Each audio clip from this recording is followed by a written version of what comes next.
I would like to officially welcome you to our first Connecting Conversations presented by Blue Cross and Blue Shield of North Carolina. My name is Tiara Brown, and I'm the Senior Manager of Corporate Social Responsibility for the Charlotte Hornets, and I have the pleasure of being your moderator today. Today is a part one of a five-part series of conversations open to HBCU students across North Carolina, and we're going to be focusing on career exploration. During each series, we will host candid conversations about landing your dream job and also about the work that goes on behind the scenes. This week's session, we are going to be focusing on digital media and branding. Blue Cross and Blue Shield of North Carolina and Hornets Sports and Entertainment have been longstanding partners for over 15 years, and we are super excited to be hosting this with you all today.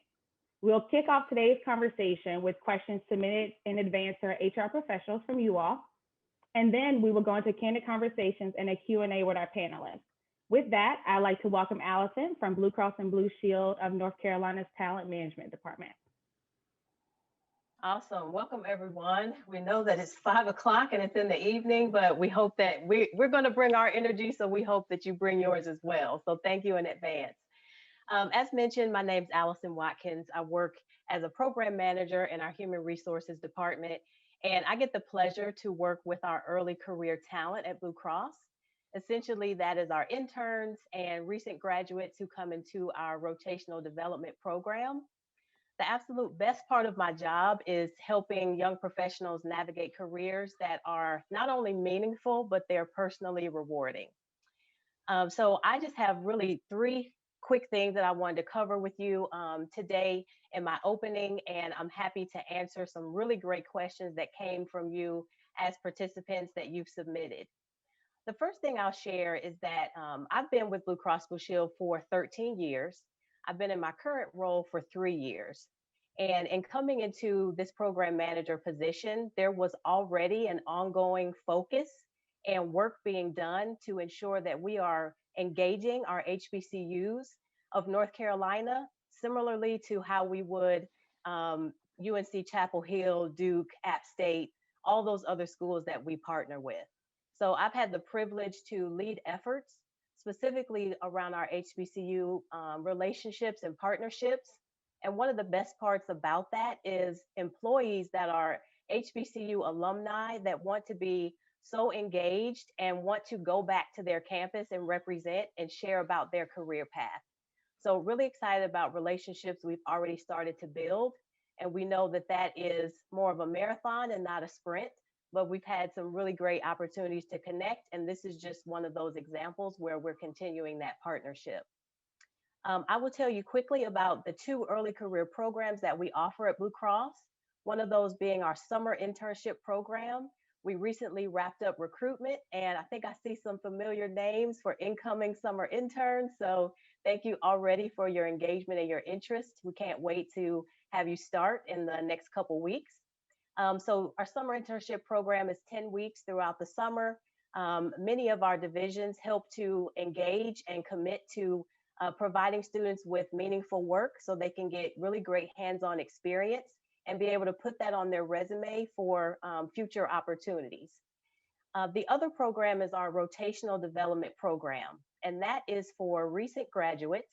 It's a 2-year program, and if you've ever felt like, I'm getting my degree and I'm excited, but I don't quite know what I want to do with my career, I'm not ready to commit, that is a fantastic way to spend 3 rotations in our company, trying and testing and learning and gaining skills. So after that 2-year program, we help to find you permanent placement, really based on your interests and what you've enjoyed most about your rotations at Blue Cross. The last thing I'll share is that we are excited to start recruitment again in the fall. And so typically that starts around August for internship recruitment, and we hope to start recruiting again for our rotational development program. I'm happy to stay connected with those of you that said, hey, I'm interested in learning more about Blue Cross, so that we can notify you when our opportunities are coming available, and also to share with you where we will be on your campus so that you can meet with us and engage with us. So those are my high level tips. I'm excited to answer more questions, and thanks for the opportunity to share that. Awesome. Thank you, Allison. Next up, we have Kirsten Bernie, Senior Coordinator of HR for the Charlotte Hornets, and she'll talk through some up and coming opportunities and timelines as well. Kirsten? Hi, everybody. Thank you for taking the time out to be here today. I'm excited to talk to you about our internship program. So we will be beginning our internship recruiting this July. Once we decide on the official timeline, we'll post about it on our social media and of course on our LinkedIn platform as well. So if you're interested, make sure to keep an eye out there. We have some really cool internships available, such as finance, marketing, basketball operations, graphic design.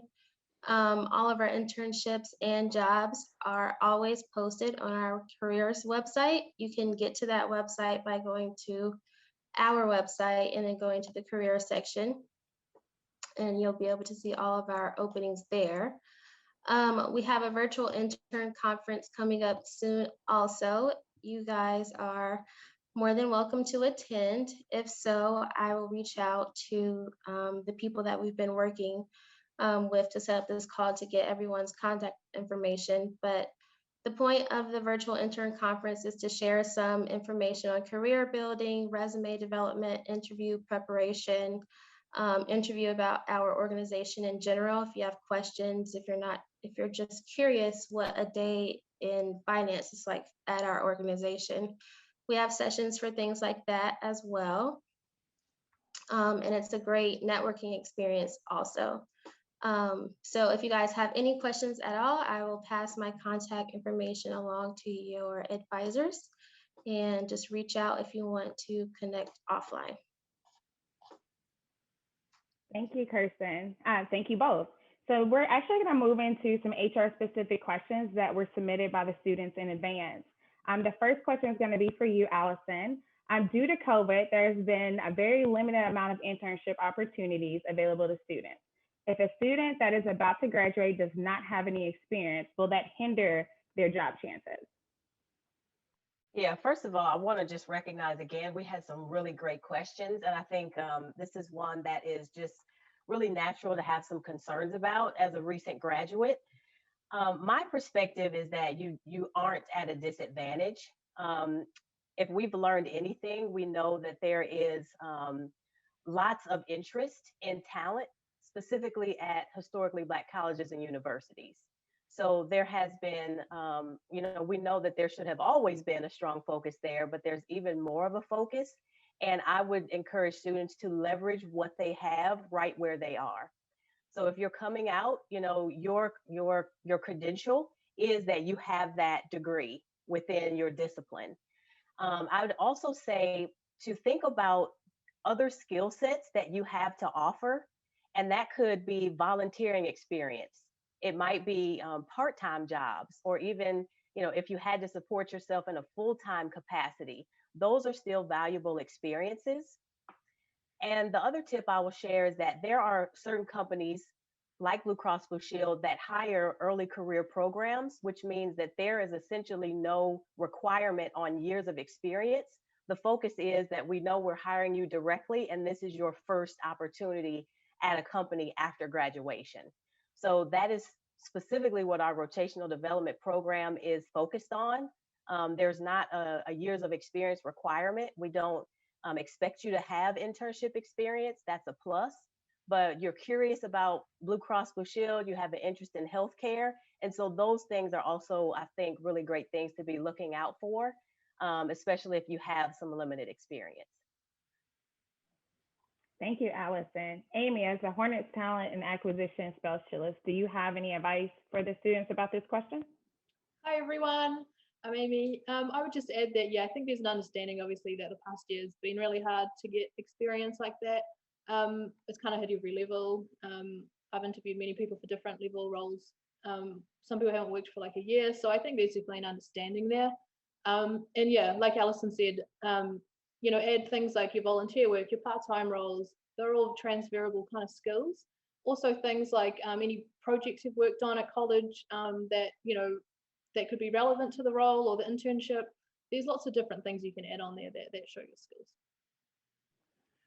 Great. So as we're navigating this topic itself, for someone who doesn't have as much experience, what are some ways that they can make themselves more marketable? Amy? Yeah, so there's a few different ways I think you can add to it. So obviously, like we said, add all the different roles and project experience you've had.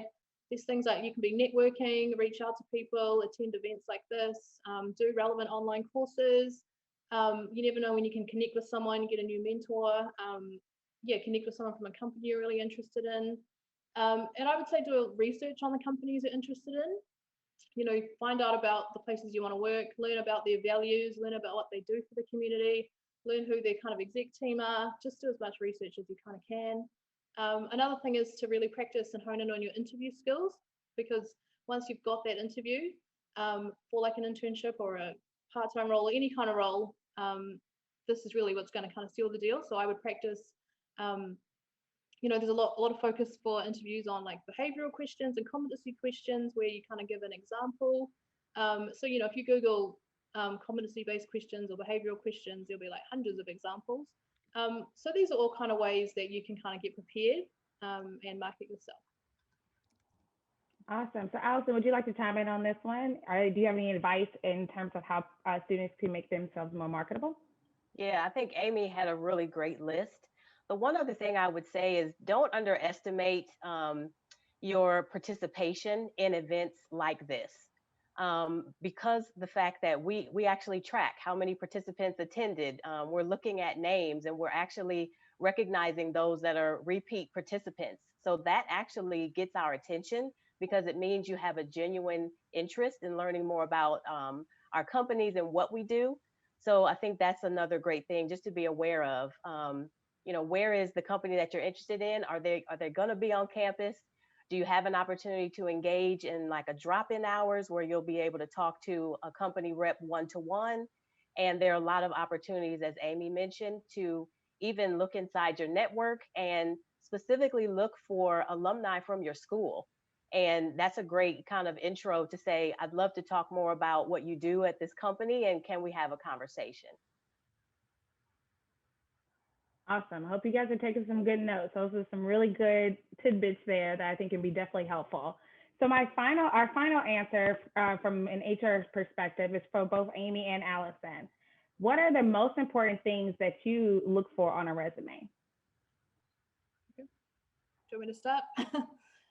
Yeah, so obviously for a lot of the roles, obviously we can get like many applicants. So you really want to make sure that your resume is kind of clear, concise, easy to follow. You know, use kind of really easy to read kind of bullet points. Don't do like big paragraphs. Yeah, and you really want to make sure that you're kind of looking at the job description first and pulling out your relevant experience in relation to that, because recruiters are screening on, you know, the skills and experience from the job description that you need. So you want to have definitely made yourself familiar with that. Yeah, so, and you want to include probably like a summary statement at the top, just 2 or 3 sentences. Yeah, include any kind of key technical skills, like I said, that match the job description. And like we said before, add any kind of volunteer experience, any other roles you've had. Yeah, and you can also, for some creative jobs, you can add like a link to like your portfolio or some work you're proud of. I know for like graphic designers, they often add their kind of portfolio link in, so things like that. Yeah, again, we really align on some of these tips. The biggest thing that I want to reiterate that Amy shared is that we go to a pretty extensive length to ensure that the job description that we're sharing with participants is as clear as we can make it, and that we've consulted with the hiring manager and said, what are the skills? What's the experience that you want this intern to have or that you're looking for in this associate? And so that job description is going to be your key to being able to translate your skill set. One of the things that I definitely recommend for students to do is you want to tailor your resume for the job you're applying to. And you can really tell from a recruiter perspective when someone took the time to edit their skill set, or they're using kind of that one-stop shop resume. And I could probably hear you guys, like your brain is exploding. Like, I've applied for a lot of jobs and that's a lot of work. It is.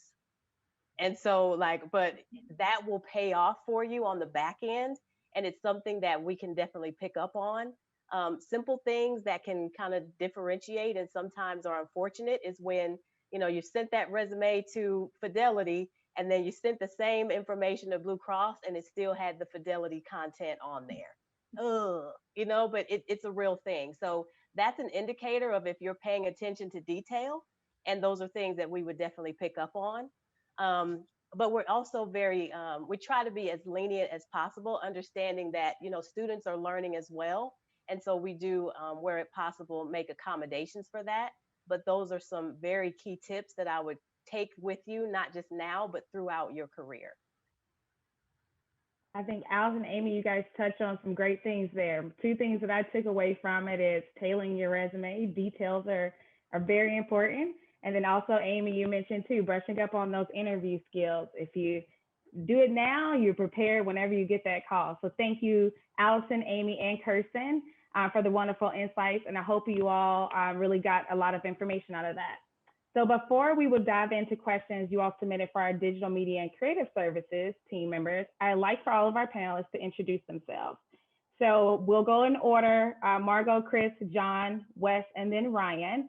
If you can unmute yourself and give us in 30 seconds or less, tell us your name, title, one piece of software you use regularly, and how students can stay in touch with you. And we'll start with you, Margot. Hey guys, my name's Margo Austin. I work at Blue Cross NC and I manage our social media channels. So when you see us posting things, creating images, copy, responding to our members, that's me, that's my job. Every single day, I am natively in Facebook, I'm in LinkedIn, I'm in Twitter, liking, responding, commenting to things. But one additional software we use is called Social Studio. That helps us track everything we're putting out there so we know what kind of engagement we're getting on our social posts. We can see how many posts we're putting out on each channel, but it also lets us schedule things out in advance, which is super helpful. The best way to get in contact with me is LinkedIn. Hello, everybody. My name is Christopher Bazin, Senior Creative Director for Hornets Sports and Entertainment.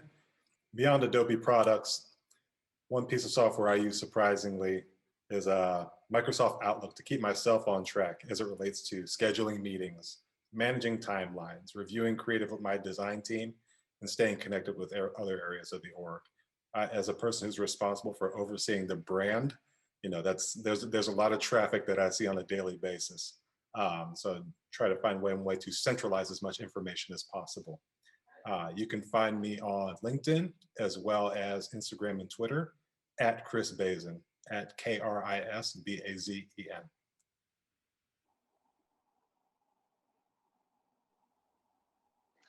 Hey, everybody. I am John Fulton. First of all, thank you for having me. This has already been fantastic. I've learned a lot on the HR side. So now let's get on the creative side.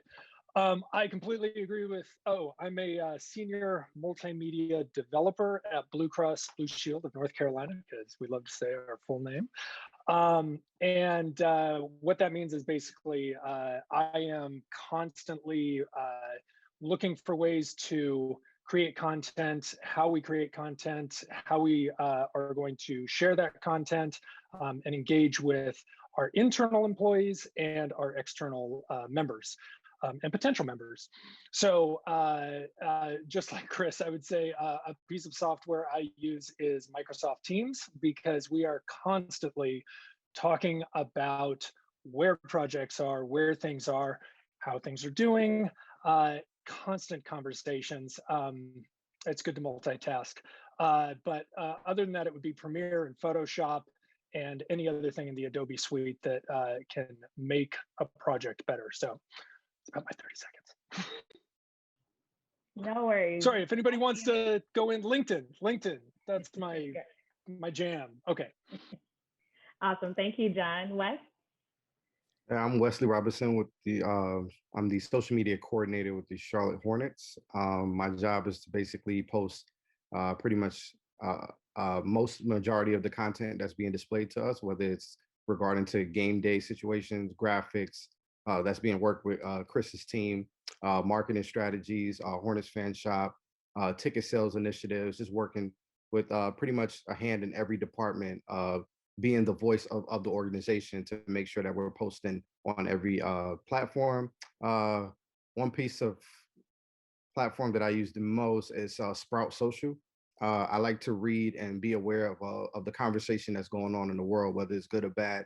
I like to read a lot, read articles, and just know what's going on in the world, so that when we're thinking of certain trends, when we come to the meetings, 9 times out of 10, it already crossed my desk already, or my phone. I was already paying attention of what certain trends that we can use that can apply to certain marketing strategies or stuff that we want to promote with our team. So that's something I like to use as well, as long as TweetDeck, watching the players' accounts to see what they're doing all day, snooping on them.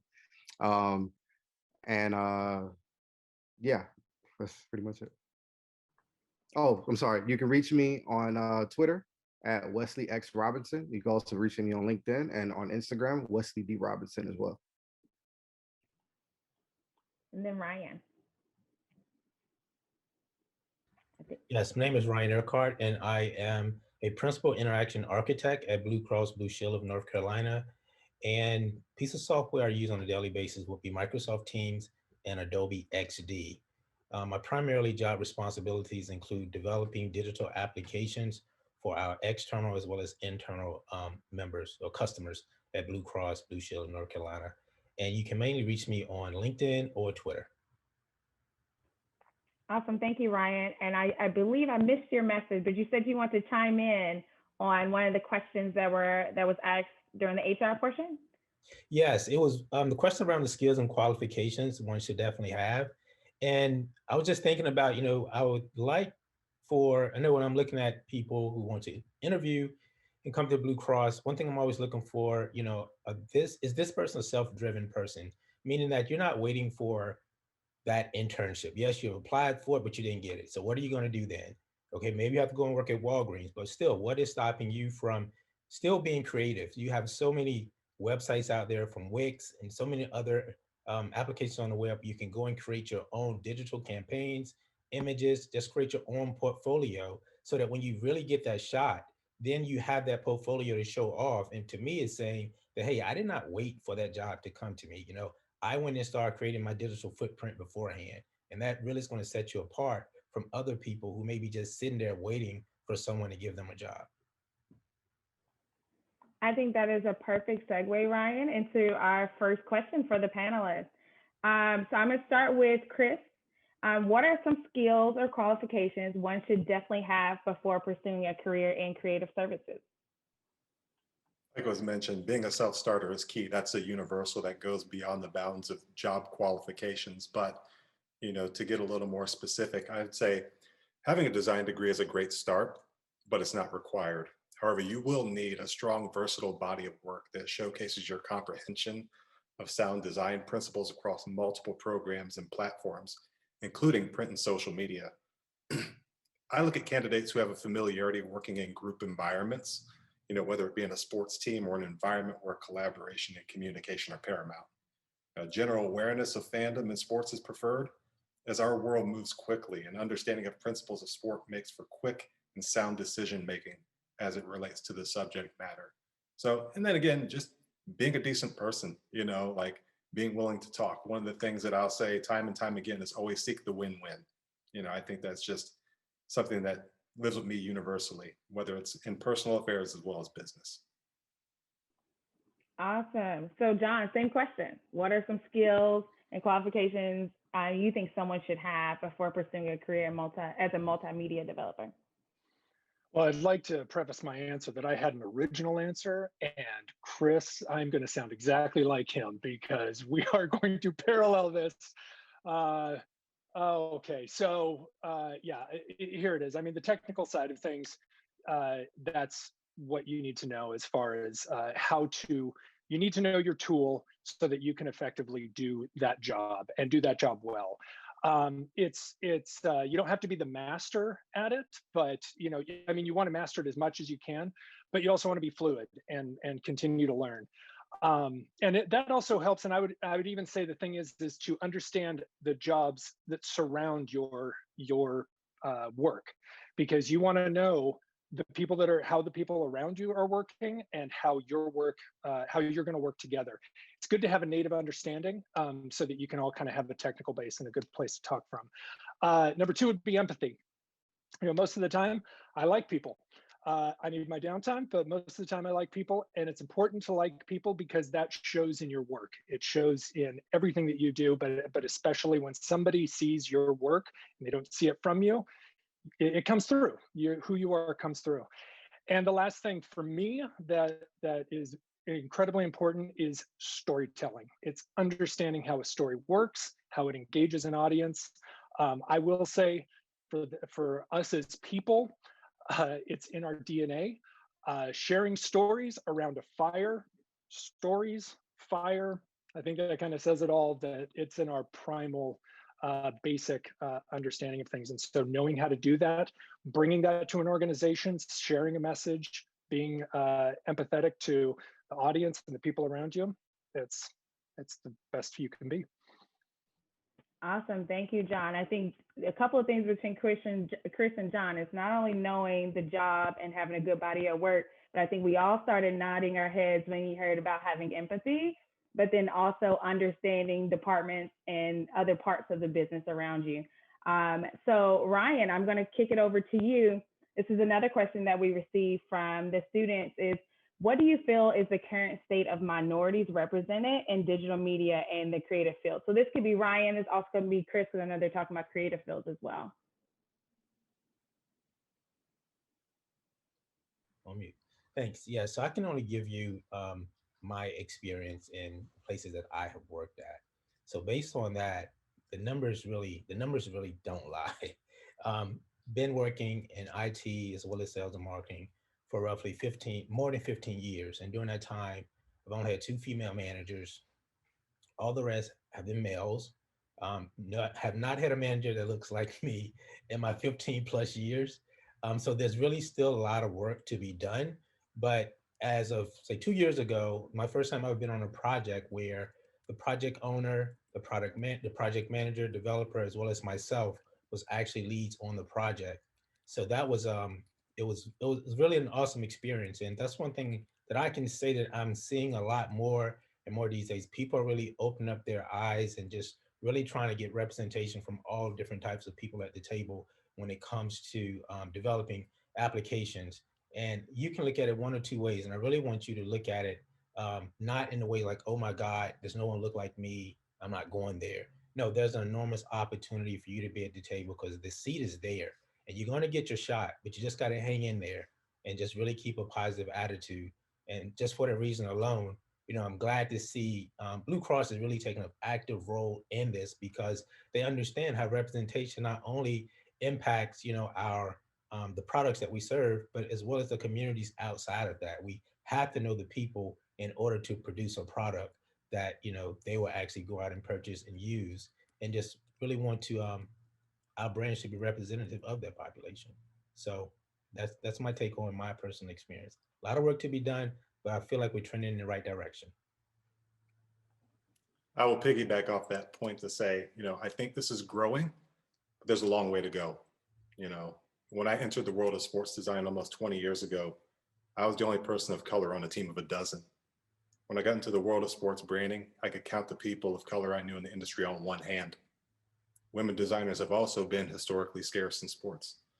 The beauty of our industry is that design speaks for itself. And with social media platforms having emerged exponentially, when you think about Twitter and Instagram within the past 10 years, the barriers to entry are less and less existent. Also, because society overall is starting to understand the value of the perspectives of minorities, the future is bright in the world of sports design and content as a byproduct of that. For myself, I see it's a responsibility of mine to send the elevator down and shine a light on those talents of diverse backgrounds who might not know how to navigate professional waters and equip them with the tools that they need and I wish I had early in my career. Awesome. Thank you, Chris. So Margot, as a social media community manager, on a typical day, can you tell us, what are some maybe complications you face and how do you handle them? Yeah, I think we all know that social media has become a huge part of our world. And especially during the pandemic, we've just seen that increase exponentially.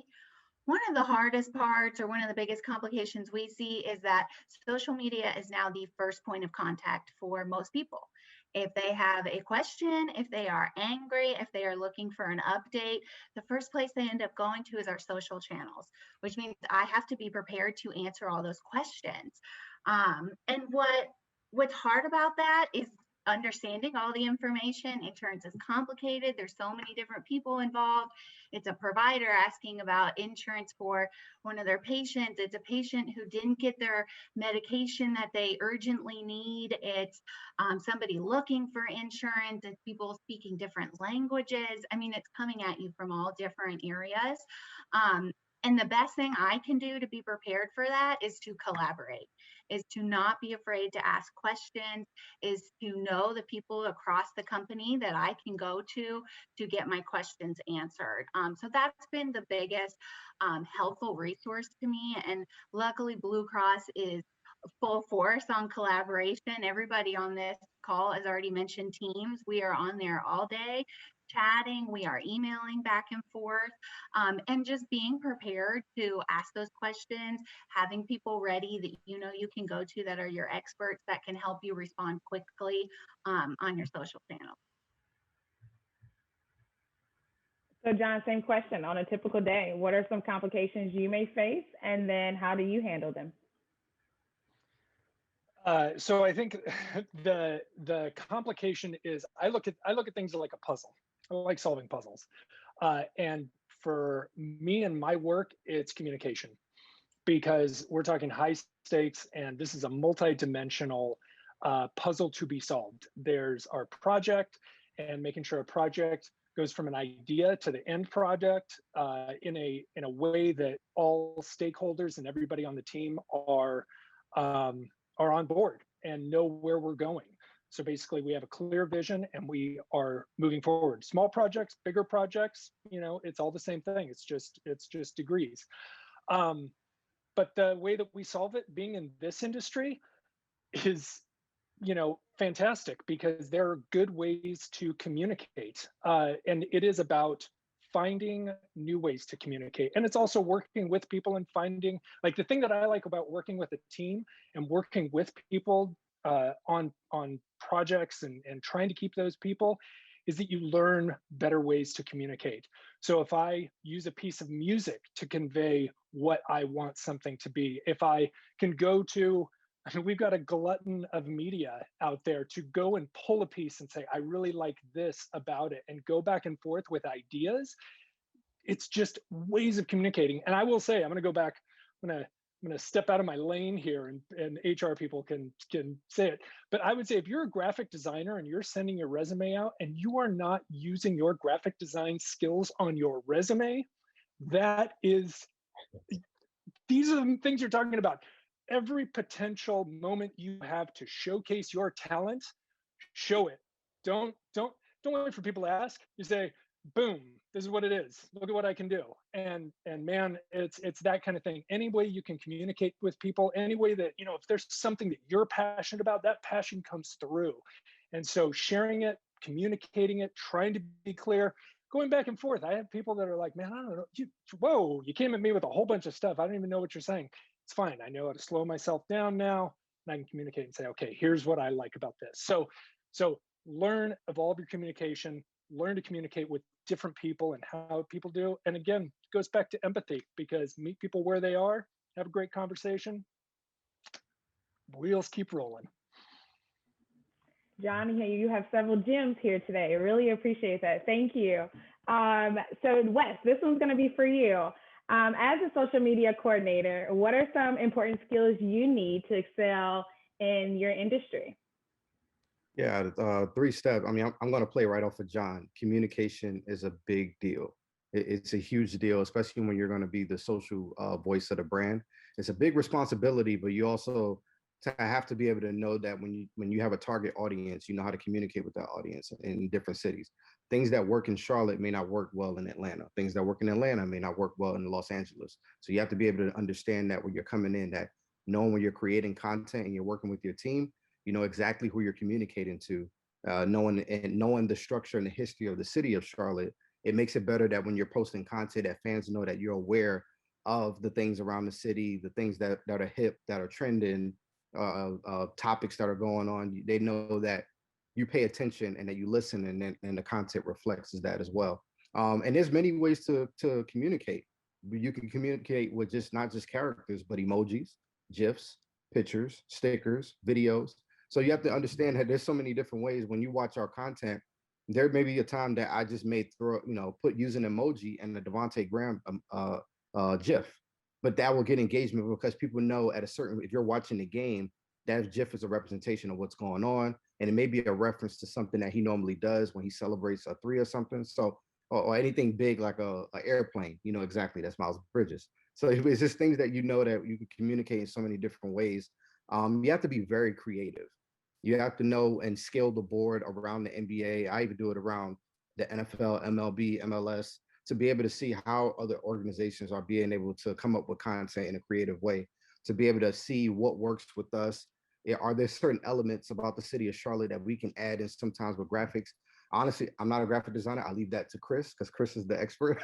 But their team are amazing at normally when we want to show certain things or reflect on a player's performance, or we want to push a certain initiative, we have a great communication skill to be able to outline the things that we want to see, and then they can put it on paper for us and send it right to us. And 9 times out of 10, 10 times out of 10, they're spot on exactly. So being able to have a great team like that on communication, being creative and knowing how to collaborate is another thing as well. And data analysis. When you communicate and you create content, you have to go back and reflect and look and see how well that content did. And I could tell you sometimes you have to understand, you could think of the best idea, and then you look at the data analysis and realize, well, that didn't work out, so I can't use that again. I worked on that all week. But you have to know that maybe that at a certain moment or a certain time of a certain game, maybe that didn't work as well. So maybe we should use GIFs more. Maybe we should use more pictures. So using platforms such as Sprout Social will allow you to be able to identify the things that work well for your content. I think we've all heard it before, but we've said it on here several times. Communication is key, whether you're communicating within your organization or you're communicating with fans or clients or just individuals we serve in the community as well. Ryan, you alluded to this a little bit earlier, but I want to also throw the question your way about important skills needed to excel in your industry. Yeah, so in addition to communication, which has been, as TR says, mentioned a lot, so I hope you guys really picking up on that key word. Respect for your other colleagues and working well with others. Realizing that you cannot have thin skin. Be open to constructive criticism, because we're all in a profession that we want to get better each and every day. And sometimes you're not going to win. And it's really not about, someone had a saying, said, either I win or I learn. Have that type of attitude. I win or I learn. And as Wes said, data. Understand how data influences everything around you, and you can use that to validate your thesis or your point of view. And that really, really helps. As you can know, a lot of things are trending on social media. There's data behind all that information. And companies nowadays, they're collecting a ton of data and using that data that will enable them to make very informed decisions. So pay close attention to all these trends around you, as well as the tools that we have mentioned on this stage and other tools that are out there that we did not mention.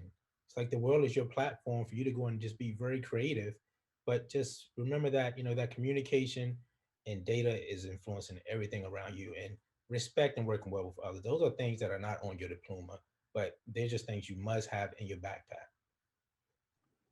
Either you win or you learn. I'm going to write that on a Post-it note and stick it where I can see it all day, every day. Thank you, Ryan. Sure.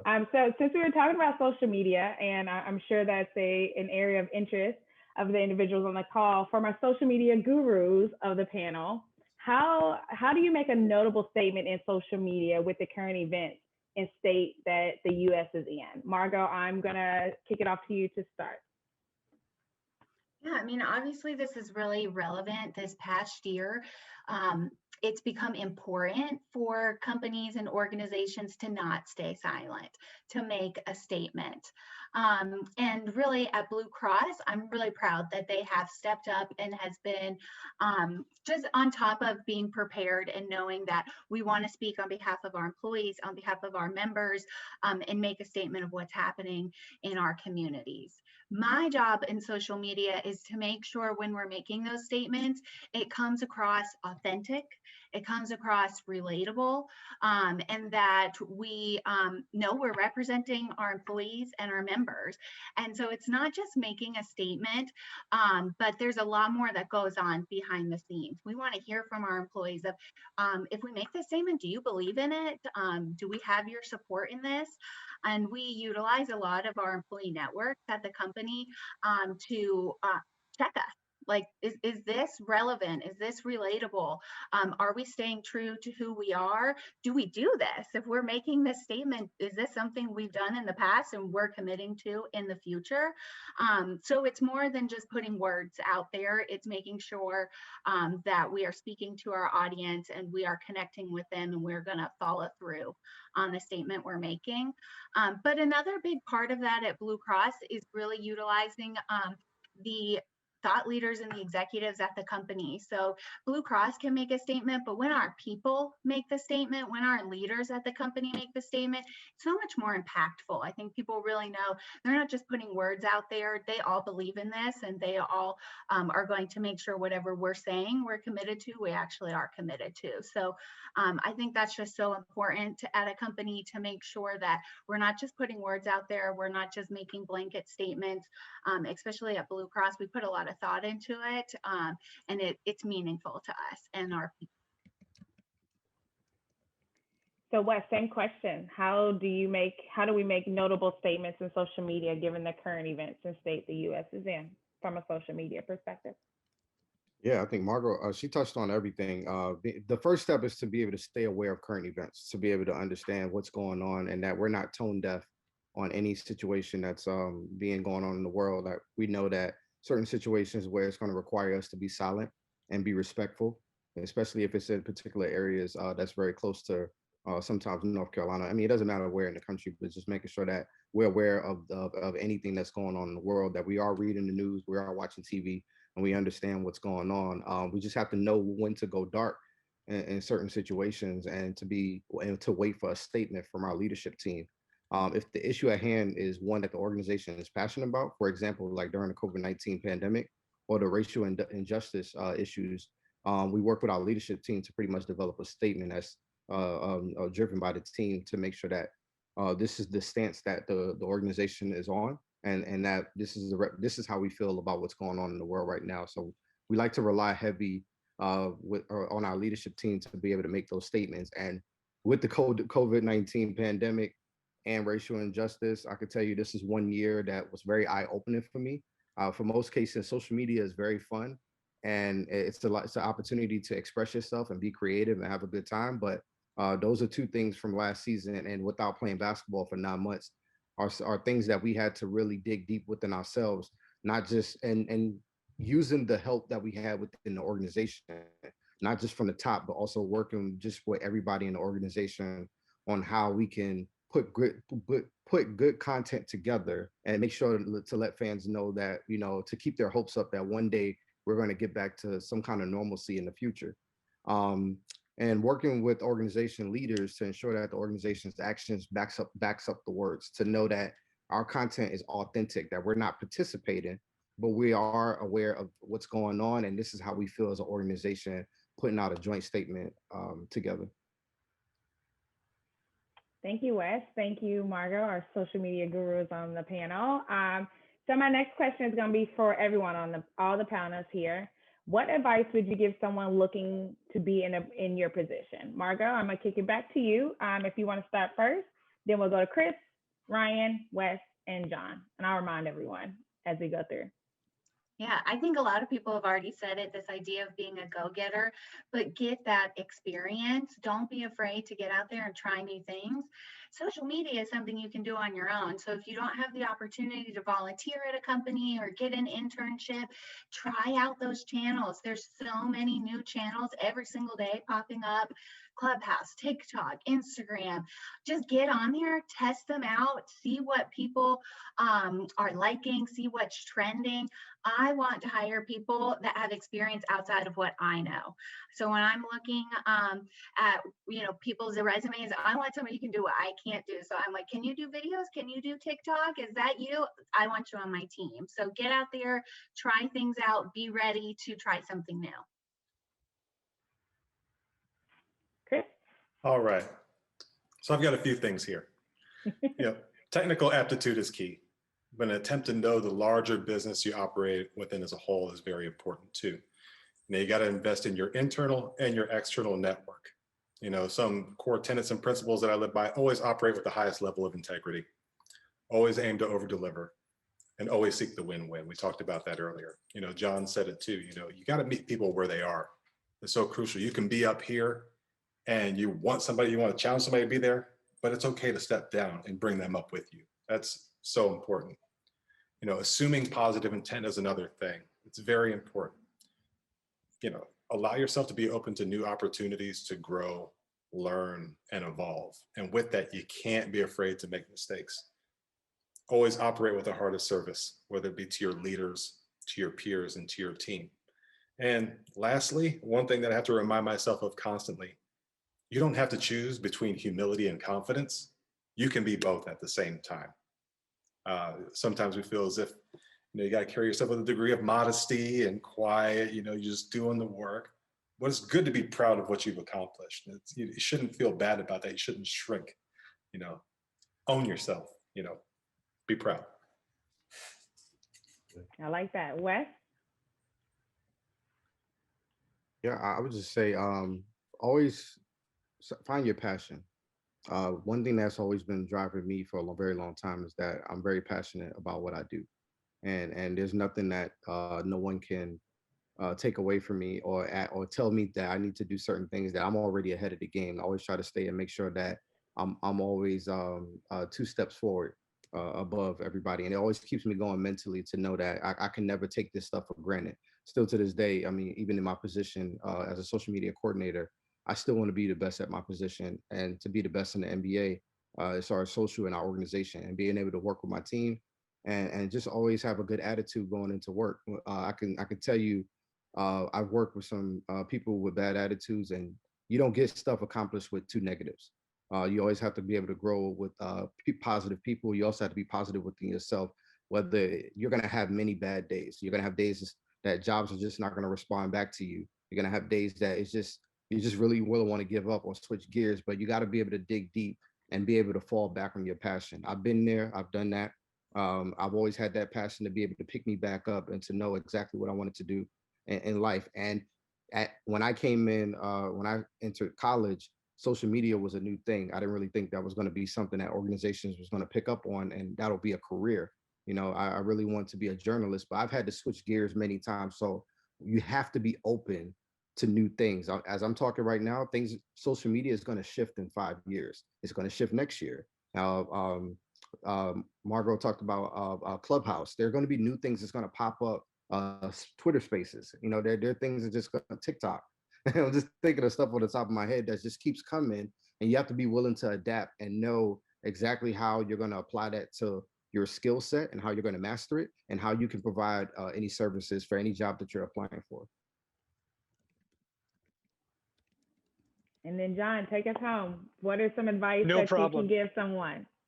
It's very easy. My advice is, this is being recorded. So my advice is to get out a pen or pencil, go back and watch this, write down everything that Chris said, and live by that. I mean, everything that everybody said, this is very, very good. But honestly, there's nothing I can add, but I will add something. The tenacity of, if you want that job, people in the job are distracted. They're trying to get their things done. Get their attention. Don't stop until you've got their attention. Work for the job that you want. If you want it, keep going for it. make that connection, ping them, find a way to, learn more about it, and just do your due diligence to go get it, because they might be looking, but if you want it, you really got to go for it. So that's it. Don't hesitate. Now I will say I feel so motivated after this Yeah. conversation. Ryan, you got something?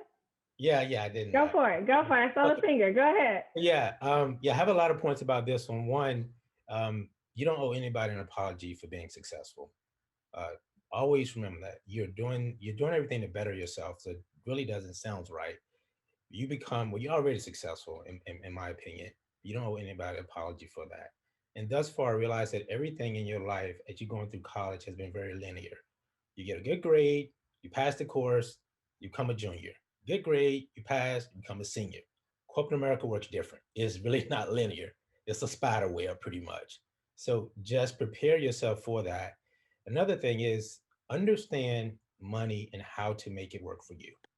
Most likely that company is going to have a 401k. Start putting money aside. Do not wait until you're in your 40s or 50s to start doing that. Start doing that now. Everyone can put aside $10 or something like that. Find mentors, people who look like you, people who don't look like you, male, female, different walks of life. Find that. You will be amazed at how rich that's going to make you as a person. And lead a balanced life. Stay true to yourself. You have to take care of yourself mentally as well as physically, because as Wes said, you're going to have some tough days, and life is just tough in general. But one of my sayings I say to myself, you really don't know how much strength you have until strength is all that you got. And then develop a growth mindset. Back to one of my original points, you never really lose. You're just continually learning. Don't compare yourself to others, because everyone have their own unique path in life. And most of the time, I guarantee you, you're going to be the only one at the table to look like you. Do not be intimidated by that. That seat has been reserved for you. You have presence in any space, and you need to just realize that, embrace it, and be very comfortable speaking up. And next to last, none of us were around when the Industrial Revolution came about. That's when we had machines that allowed us to manufacture things a lot quicker. Then we were around when we had this digital revolution. Now we in this post-pandemic revolution, where we seeing people are banking differently with apps. They're ordering their food. As Wes had mentioned, TikTok, apps are being created every single day. This is your digital playground, because we're coming out of this slowly, but this summer things may get faster and faster. Definitely next year this time, I'm hoping we'll be back to normal. So really, be ready to shoot your shot, because the stage is really yours. You're living in this time. Do not be left behind and be like, what in the world just happened? Because 5 years from now, things are going to be a lot different. You're already seeing people talking about self-driving cars and everything else. It's going to be a lot different, and we want you guys to be ready for that. And I leave you with this. I think your generation still says we're going to keep it 100. If so, just call me old school. But I remember when I was in school, and this guy told me, he said, it was keeping it real when I was in school. I don't know if people still use that. But this guy, one of my mentors, as a matter of fact, he said, keeping it real is getting yourself in a position where you can help others. So remember, always be of service to others, the same way that on this platform, we're here today being of service to you and giving you little tidbits of information that you can just carry with you for a lifetime. And that's all I had, Tiara. Awesome. And sorry I missed you on that one. Oh, no that was my fault. I'm glad you stopped me, because that was great. No worries. So I've been told to turn it over to you, Alison. Do you have anything you want to chime in on that part? Oh, no. I mean, all the experts have spoken. Many have said, I hope you had your pen and your paper, but luckily we are recording. So we will follow up with an email to all of our participants with the recording, and also ways to stay connected. So on your registration form, you indicated if you're interested in learning more about opportunities at Blue Cross Blue Shield of North Carolina or the Hornets or both. And we would love to stay connected with you and also share more about our next conversation that will certainly be happening, and we can keep you guys connected on that. So I believe that was all I wanted to share, and just wanted to thank every single one of our panelists. I think this is a fantastic collaboration, and that has come up a lot of times in our conversation about how two companies can partner and doing a lot of similar things. So thank you, everyone, just for sharing your advice, your knowledge, and your experience with everyone. I appreciate it. Thank you. Awesome. Thank you. And again, thank you everyone for participating. And we hope to see you guys at our next Hornets Connecting Conversations presented by Blue Cross and Blue Shield of North Carolina. So keep an eye out for when that next one will come around. And again, just want to thank everyone for their time, our panelists and our HR professionals. And I hope everyone has a great evening.